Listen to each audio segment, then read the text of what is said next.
welcome to the Get Over Yourself podcast. This is author and athlete Brad Kearns, discovering ways to be healthy, fit, and happy in hectic, high-stress modern life. So let's slow down and take a deep breath, take a cold plunge, and expertly balance that competitive intensity with an appreciation of the journey. That's the theme of the show. Here we go. When it comes to scheduling and workout planning, I think it's really important to cultivate intuition over a regimented schedule, because the process of fitness is dynamic. It happens in fits and starts. You're not a robot. The breakthrough workout is a workout that's difficult and challenging enough to stimulate a fitness breakthrough. So you can have all kinds of consistent patterns and get to the gym 3 times a week, every week for 27 weeks in a row, or average 43 miles per week with your running when you're training for a marathon. But if you don't have those breakthrough workouts in there, those ones that approximate the incredible challenge on race day, the ones that push you to break through to a higher fitness level, and of course are always paired by sufficient rest and recovery and easy workouts, that should be the centerpiece of your training. Get into that positive, happy mindset, and then manifest your dreams into reality, especially calling wealth and abundance into your scene.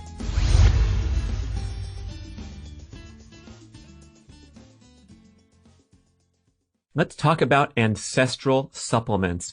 If you're into ancestral health, primal paleo, keto, you know the importance of consuming these unique agents contained in bone marrow, in the nose to tail organ meats, liver, kidney, all that stuff, the great bone broth benefits. Well, how's it going? For me, since years ago when Dr. Kate Shanahan asserted the importance of these wonderful nutritional benefits that you can't get elsewhere, not too good. I don't know how to cook a liver or a kidney, but now your problems are solved forever when you go to ancestralsupplements.com, a wonderful company filled with people who are living the dream, walking their talk, and bottling up the purest, cleanest sources of grass-fed organ meats, kidney, liver, bone marrow, all in these wonderful capsules. I dump them in my smoothie every day. I'm healthy. I don't have to worry. It's an incredible dietary boost. And this is so different from swallowing a bunch of those synthetic vitamins and those giant bottles from the big box stores. Highly questionable health practice. This stuff is the real deal. Grass-fed organ meats, pure as can be. Ancestralsupplements.com. Ow! Welcome to a Q&A show. Ow! On the Get Over Yourself podcast.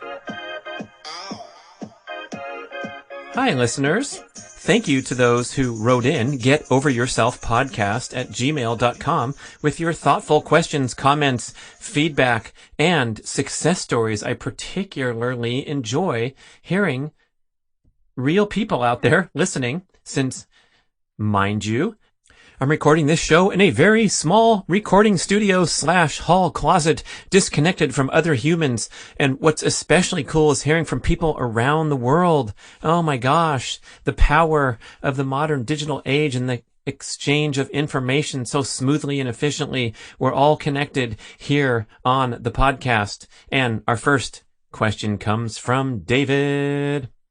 Hey, Brad. Great job on the podcast. I caught up on my Thanksgiving break driving to Auburn, Alabama. I listened to several shows. I don't know where you're driving from, but I guess you had a long drive over to Auburn, Alabama. Very insightful information. I'm working on my recovery and adaptation in other parts of my life. And I got a question, man. You once said that on the top 20 list of important things for endurance athletes, the actual workouts and the scheduling of workouts was ranked number 17 or 18. I was being flippant, but I actually love to get into this point. I love that question. Can you please give me some insight, David says, on what other stuff we should be looking at before the workout scheduling and all that nonsense? Of course, it's important to plan the right workouts and approximate the challenge of your race goals in training. But yeah, if you don't have your shit together and your life all straightened out and good practices in place away from the actual workouts, you are going to struggle. So, thanks, David Pritchett. Well, let's go. I'm going to throw off some at the top of my head. Number 1, sleep. Come on. If you're not getting adequate sleep, you are compromising your progress in all manner of peak performance goals, both cognitive in the workplace, studying, what have you, as well as physical, athletic. So we want to prioritize sleep, and the best way, simplest way to do that is to minimize artificial light and digital stimulation after dark. As simple as that, is we want to have a more mellow evening experience than our historical example that's getting worse and worse with each passing day as mobile devices take over our lives and turn us into part robots. Remember that great insight from Elon Musk when he was on the Joe Rogan podcast, and Rogan asked him if he was concerned about any dangers or negative implications of artificial intelligence growing and growing in the future and taking over human life. And Elon Musk said, well, we're already robots today because we have every fact ever known to the history of mankind at our fingertips, in our hands here with this phone. And it was a profound insight because it's so different than our previous experience as humans, where we were collections of knowledge and insights and opinions. And yes, we had to work hard to go learn more information, digging through the encyclopedia that we couldn't check out at the library, had to be there at the table looking for the M and N book and the facts and information we wanted to learn about the mountain range that borders Afghanistan and Pakistan. And now we have every fact ever known to mankind. It's kind of scary. Many, many good attributes about that. But one of the horribly destructive ones is that it's interfering with our circadian rhythms to have this constant technology available and these artificial light emitted from screens and from light bulbs in the house. So mellow evenings for an athlete especially. How about number 2 on the list is your stress management. How are you doing with your stress rest balance in life? There are many forms of stress to the body these days, workplace stress, relationship stress, and of course the physical stress of training. But these all must count on the same side of the balance scale. The scales of justice, when you envision the Statue of Liberty type lady, it's not the Statue of Liberty, but the scales of justice is blind, and there's 2 sides. And so if we envision stress and rest, we have a lot of ways to apply stress. A lot of times we get sorely mistaken thinking that a workout is a great, quote, stress release from the pressures of the office setting and those kinds of stresses. But in reality, they're just different forms of stresses. They both stimulate the sympathetic nervous system function, the fight or flight. So we have to figure out ways to tone down, unplug, unwind, especially as an athlete, mixing in your athletic goals with hectic modern life and other life responsibilities. Let's go. How about a healthy perspective on setting goals? So a lot of endurance athletes I've worked with over time spit out some incredible ambitious goal, like I want to do the Ironman triathlon, or I want to run an ultra, I want to run 50 miles, or I want to run 100 miles. And by the way, I have 3 kids, I run my own business, and I commute for an hour a day, and they're piling on too much, creating an imbalanced life with an unhealthy goal perspective, perhaps driven by marketing and consumerism forces, because the people that are advocating the Ironman as the end-all accomplishment in triathlon are building their brand rather than looking out for your healthy life balance with other things that you do. So maybe you can shift your goals to something that's more appropriate, age appropriate, lifestyle appropriate. And I kind of hit that theme a lot when I talk about my speed golf goals and my trying for the Guinness World Record and how that brings out my competitive passion, my competitive intensity. It's something that I never want to let go for the rest of my life. But this is certainly different than having an all-consuming, all-encompassing, physically exhausting journey on the professional triathlon circuit when I was a young man. That would be a completely stupid thing to contemplate at this point in my life. Okay, so healthy goal perspective. You also want to have a supportive family, community, training partners, environment.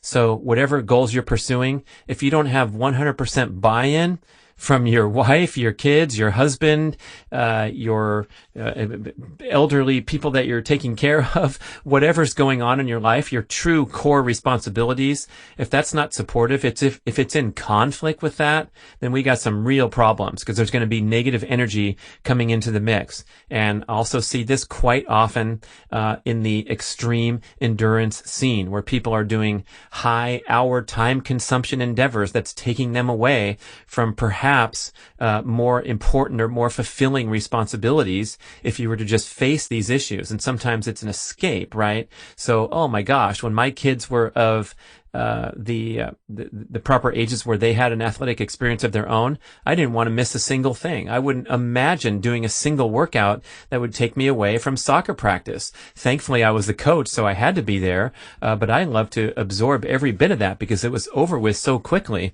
And there's, the races will always be there when you're ready. So there doesn't have to have that sense of urgency that you're missing out on all these more important things in life. So that would be a supportive situation, supportive environment. And then when it comes to scheduling and workout planning, I think it's really important to cultivate intuition over a regimented schedule, because the body, the process of fitness is dynamic. It happens in fits and starts. You're not a robot. And so we have to always keep that intuitive sense of what's the right thing to do every day at the forefront of our training decisions, rather than looking at a schedule that perhaps you purchase from an expert or looked into a book and it tells you what to do every day. I know a lot of us are drawn to that type of approach because it gives you that certainty and that ego gratification that you're accomplishing something and you're meeting your stated goals, but they might be in conflict with your well-being and your health. And that's how people get overtrained and injured, by adhering to a schedule that they didn't need to or shouldn't have. Then going down, another thing I would add on the list, more important than some consistent scheduling pattern, is that you just accomplish some breakthrough workouts, as Mark Sisson coined the term, 32 years ago. The breakthrough workout is a workout that's difficult and challenging enough to stimulate a fitness breakthrough. So you can have all kinds of consistent patterns and get to the gym 3 times a week, every week for 27 weeks in a row, or average 43 miles per week with your running when you're training for a marathon. But if you don't have those breakthrough workouts in there, those ones that approximate the incredible challenge on race day, the ones that push you to break through to a higher fitness level, and of course are always paired by sufficient rest and recovery and easy workouts, that should be the centerpiece of your training, rather than the obsession with schedule. And of course, we also want to have what I'll call supportive lifestyle practices, such as a commitment to flexibility, mobility, injury prevention. Look on YouTube, Brad Kern's morning routine. It's going viral, baby. It's got a lot of views. I can't believe it. Thank you, whoever's watching. And this is something that I'm proud to say into the microphone that I do every single morning of my life without fail, now on a streak that has passed 3 years. In fact, a couple times when I missed due to, let's say, an early morning flight or something, I doubled up to make up for it. So I'm on the streak. And what I do is just this routine on the ground where I'm doing a good core exercise and also working my hip flexors, hamstrings, and building my overall fitness base so that when I do a proper workout session, I can launch from a higher fitness platform because I have this commitment to morning flexibility, mobility drills. It's helped a lot, and it takes me 12 minutes. I thought it was 5 minutes, and then when we filmed it to put it on YouTube, it actually took 12. So anyway, the first 12 minutes of my day, every day, are we counted as a supportive lifestyle practices that's going to help my fitness goals. You could put a whole bunch of recovery strategies in there as well, such as a commitment to foam rolling, whatever else it is that you're doing, such as temperature therapy, hot sauna, cold plunge, which I'm such a big fan of. So those things are pretty darn important too. And then probably should be slided up higher on the list right there with sleep would be diet and cleaning up your diet. And I think what we see in contrast quite often is the extreme calorie burning athlete, whether it's CrossFit or endurance scene, triathlon, long distance running. A lot of times, a lot of junk leaks into the picture in diet, seemingly because the athlete gives him or herself a free pass to consume those extra calories because they're burning so many calories. But here's the deal. Your nutritional needs are heightened due to your athletic pursuits. So while we do give the free passes out and the athletes are fond of slamming the pizza and beer and the hot fudge sundaes or whatever to sort of celebrate the great efforts and the great commitment to calorie burning, it would be a great idea to prioritize nutrient density to support your athletic goals and make sure that you cover those bases and have an extremely nutrient dense diet, perhaps even more so than the slob next to you in the next cubicle who doesn't exercise and fuels themselves on fast food all day. You might not get as fat as the next person who doesn't burn any calories, but you're going to fall short and you're going to put yourself into high risk for disease patterns, breakdown, burnout, illness, and injury. You need that good food. So how many was that, David? I said sleep. I said good stress management practices in life. I said healthy perspective about goal setting rather than that imbalance or that instant gratification or doing goals that are too daunting for your lifestyle. That's 3. Number 4, I said supportive family, community, and training partners. Number 5, I said cultivate an intuitive approach. More important than adhering to a fixed written schedule. Number 6, get those breakthrough workouts in there and emphasize those or prioritize those. Number 7, throw in the supportive lifestyle practices like my flexibility, mobility drills that I do every day, and then optimize your diet. So that's 8 things on the list that come before the actual workouts and the scheduling of the workouts. Whew. Okay, Ward writes in a long time ago. Sorry, guys. Thanks for being patient. Thanks for the podcast, Brad. I want to throw in my 2 cents on sleep, says Ward. I've continued to have disturbed sleep, despite going keto, carnivore, fixing up my sleep hygiene, my sleep patterns, and I figured out it was my gut keeping me awake. Typically, I have a big breakfast like a ribeye, a big lunch like a pound of grass-fed hamburger, some salmon, and egg yolks, and that's around 1 p.m., and then 7 to 8 slices of bacon before 3 p.m. And I sleep great. So he's getting his last food in, and his main food's coming in the morning. The last food's coming around 3 p.m., and I'm sleeping better than I have in years. If I get sloppy and eat something around 6 or 7 p.m., then my sleep is disrupted. I don't know if this is just me, but the timing of eating has been magical for me. Thank you for the great podcast. Regards, Ward. And oh boy, you're certainly onto something there, and the research of Dr. Panda at UC San Diego has exposed this really nicely, that we have a digestive circadian rhythm that lines up with our circadian rhythm in general, our light and dark cycles, our sleep and wake cycles. So it's very, very important to give the digestive system a break every day so that you can allow the other healing, repair, and regenerative processes to take priority. And of course, the best time for that is at nighttime while you're sleeping. So eating food after dark disrupts your digestive circadian rhythm in the same manner that blasting your eyeballs with artificial light after dark disrupts your circadian rhythm. So we want to find Dr. Panda's research advocating that you consume your calories and operate your digestive system in a maximum window of 12 hours per day. So in other words, you turn on your digestive clock at 8 a.m. and finish by 8 p.m. and never outside that maximum window. Of course, we have a lot of talk in the ancestral health community about eating in a compressed time window. Mark Sisson, a big fan of this, and it generally consumes all of his calories between 1 p.m. and 7 p.m. So he's on an 18-hour fasting pattern and a 6-hour eating window. another important thing to understand when we're talking about this digestive circadian rhythm is that any xenobiotic substance will turn on digestive function, even if it doesn't have calories. So anything that requires digestion and processing is going to count on your clock. And that was a huge revelation for me, because I might be having a cup of herbal tea at 7 a.m, not eating, I'm fasting till noon or whatever. And then I might have a few squares of dark chocolate at 9:30 p.m. or what have you. And so I'm outside that 12-hour digestive function window, even though my calories perhaps were only eaten between 12 noon or whenever I started eating, and then into my final couple squares of dark chocolate or whatever. So I had a devoted effort to tighten that up, realizing that even something as simple as herbal tea or swallowing vitamin pills or anything of that nature is turning on that digestive clock. And speaking of that in the morning, the research is suggesting that it's not a bad idea to turn on that digestive clock in the morning when you want to start operating at peak function, peak cognitive, peak physical function, when you want your energy. It doesn't necessarily mean consume calories. So maybe you feel like a fasting pattern is better for you, where you're waiting till 12 noon to consume any calories. Maybe you're one of those people that wants a high-fat beverage in the morning, which of course gives you calories and turns on your digestive function. But I'll do something as simple as, let's say, having a drink of a kombucha, 1/4 kombucha, 3/4 water.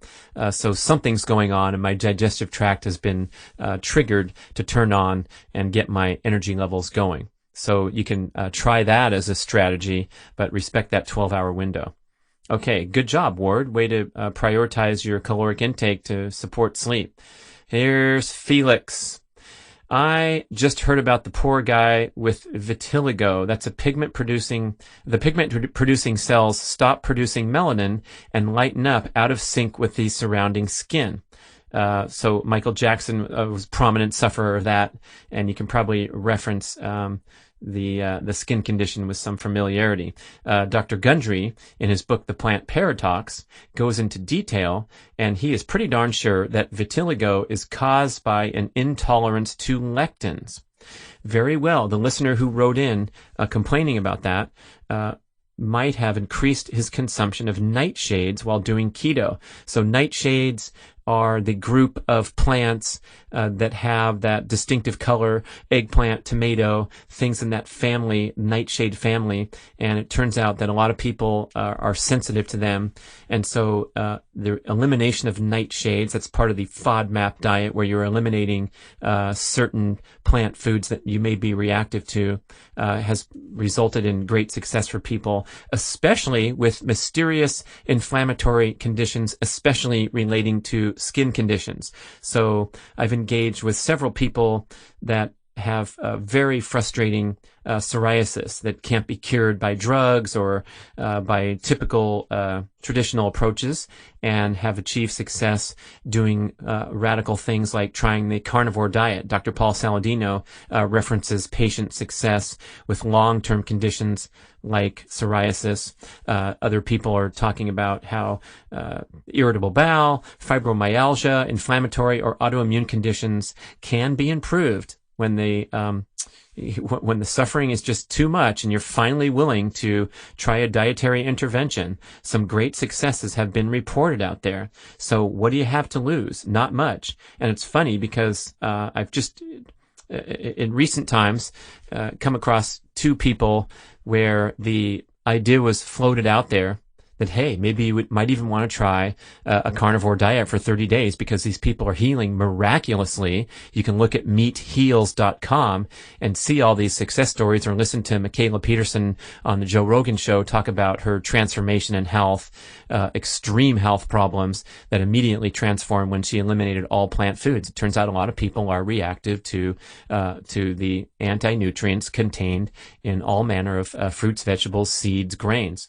So exclusionary diets, pretty good strategy for long-term sufferers. But I've heard recently of two people that don't even want to try a dietary modification. They're just not interested.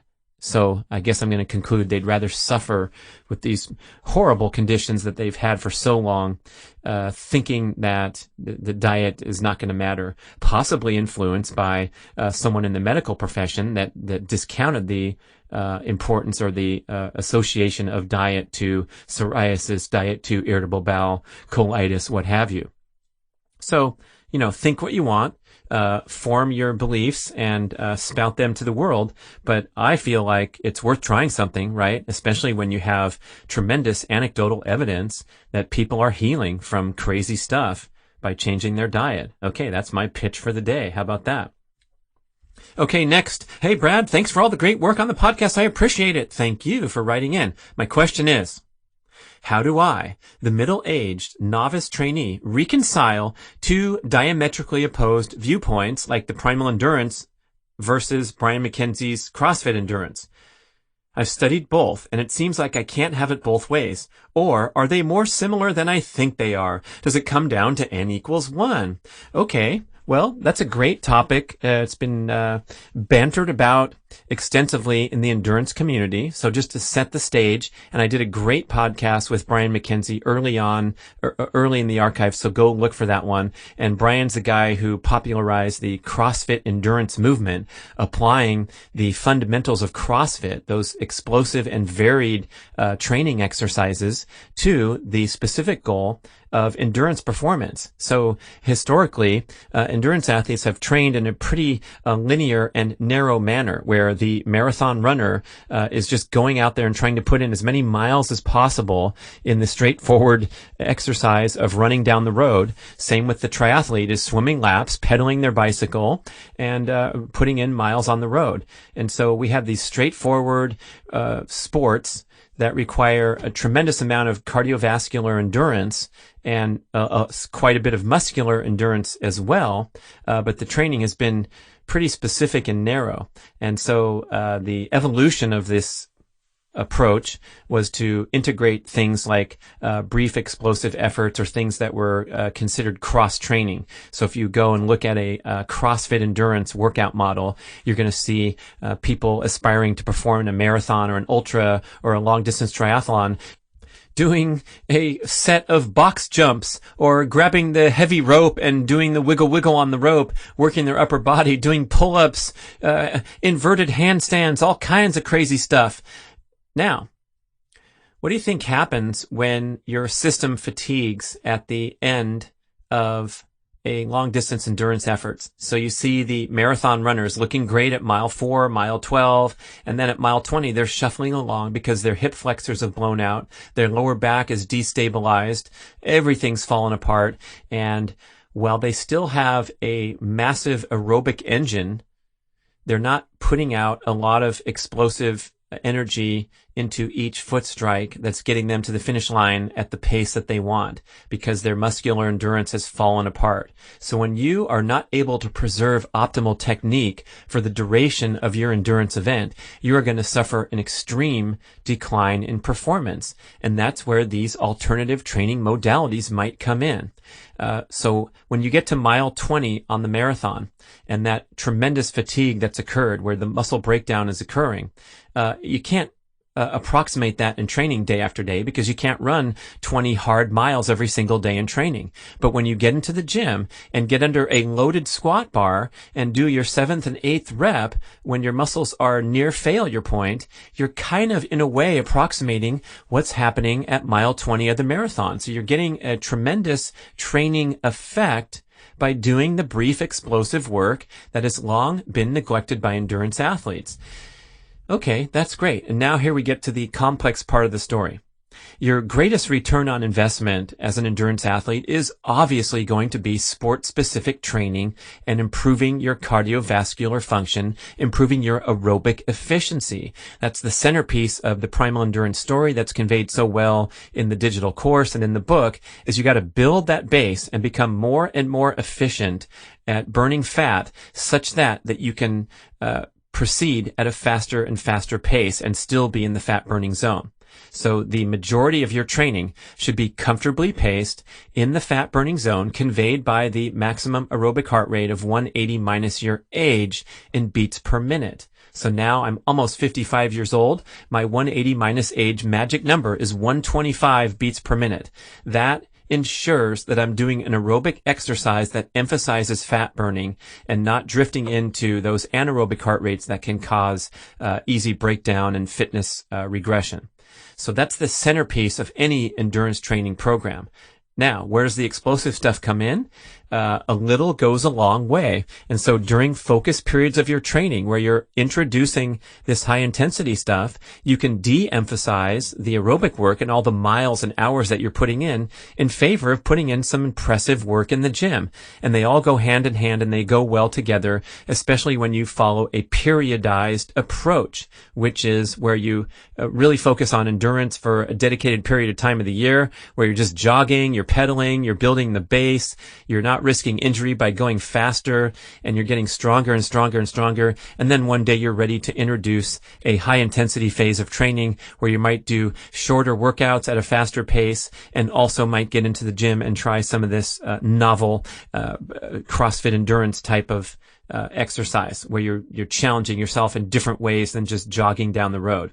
So they kind of go hand in hand, or you could, if you're confused and thinking in black and white, you might think they're diametrically opposed. But the reconciliation here is that you dedicate the year to different types of training emphasis, including the third wheel on the tricycle, which is an emphasis on rest and recovery. So I think the big problem, the big mistake that people make is they're trying to have it all and do it all. So they're trying to keep their mileage up, and then they're going in the gym and doing these crazy CrossFit endurance workouts and getting sick, getting injured, getting whatever. So you can get to burnout in all different ways. You can get there by trying to blend both over distance and explosive training. You can get there by doing something like a CrossFit endurance protocol too aggressively and going there 4 days a week instead of 1 or 2 kind of thing. Or you can get there by just doing too much mileage, and especially when you exceed aerobic heart rates, you're just going to blow yourself up. That's called chronic cardio. That's been covered at length in the Primal Endurance book, on the primalendurance.fit website, on Mark's Daily Apple, A Case Against Cardio, the landmark post that was written, 12 years ago, 13 years ago, and has still done a lot to reshape the thinking of the traditional endurance approach. All right. Thank you for that question, that lengthy reply. Okay, here's some quicker ones. A nice compliment from Holger in Munich, Germany. Love to hear from you from across the pond, man. Incredible. Thank you so much for writing. Holger says, I've just come across your podcast recently. It's really inspiring, informative, and motivating. I read a lot about nutrition myself with all the pros and cons of each kind, and it's difficult for me as an outsider to decide who is right because there seems to be so many studies proving anything and everything. Holger likes the one saying that Coke is actually healthy and sugar is only an issue for the teeth. Wow, I never heard of that one, man. That's pretty crazy. But to see you in the videos is real proof for me what really works. I'm going to do the 21-day primal reset myself. Thank you so much. All right, Holger, keep it up, man. Yeah, that is an excellent point, that you can find studies that will support anything. This is why there's so much controversy around the new documentary that many people criticize as being laced with propaganda, but it's backed by science, it's backed by research, and so is all kinds of commentary from the diametrically opposed dietary strategy, if we want to talk about vegan versus carnivore for a moment. Both sides have tremendous support, success stories and all that, but there are also a tendency to make logically inaccurate or flawed conclusions, such as, hey, this amazing athlete just broke a record and he doesn't eat meat, so this makes it healthy and optimal for peak performance. But it's perhaps possible that the athlete is succeeding despite their diet, isn't it? Yes, it is, Brad. Thank you for putting that straight. So it's really, really difficult when you have all these variables, confounding variables, to make direct conclusions and apply them to everyone. So yeah, the n equals 1, that means an experiment of 1 is highly relevant because you have to see what works for you and, measure very carefully as best you can, the impact of any dietary change. Meanwhile, That's why I like to look for common ground. And in my show with Rip Esselstyn, my old friend, my old triathlon compatriot, as you may know, he's a prominent leader in the plant-based community. So we have an extreme disparity point of view about what constitutes a healthy diet. But as you listen throughout the show, we also have a lot of common ground to land on. And the most prominent one being that you want to get the junk food out of your diet before we start talking about the critical distinctions between having a meat-based diet or having a plant-based diet. At least it's not a Slurpee-based diet, right? We can agree on that. All right, next, Brian. I want to let you know that your podcast kicks ass. What a high compliment. I've been listening for about a month now and love the content. I'm an active 27-year-old living with ulcerative colitis. Living the keto lifestyle has kept me off medication for the past 8 months. That's a good little streak there, man. Hopefully it'll open up doors to say goodbye to the medication forever. I'm still trying to dial in the no medication lifestyle, though. That's all right. 8 months is, a short time respective to the rest of your life and getting off meds. So your podcast hits each category of my life. It's great. Thank you so much, Brian. All right, man. People, that was a great Q&A show. Keep it up. Please participate. Send your comments to getoveryourselfpodcast@gmail.com. And thanks for listening. Have a great day. All right. Da, da, da, da, da, da, da, da, da.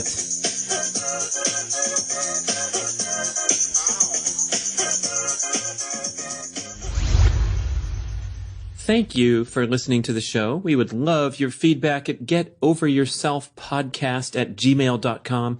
And we would also love if you could leave a rating and a review on iTunes or wherever you listen to podcasts. I know it's a hassle. You have to go to desktop iTunes, click on the tab that says ratings and reviews, and then click to rate the show anywhere from 5 to 5 stars. And it really helps spread the word so more people can find the show and get over themselves, because they need to. Thanks for doing it.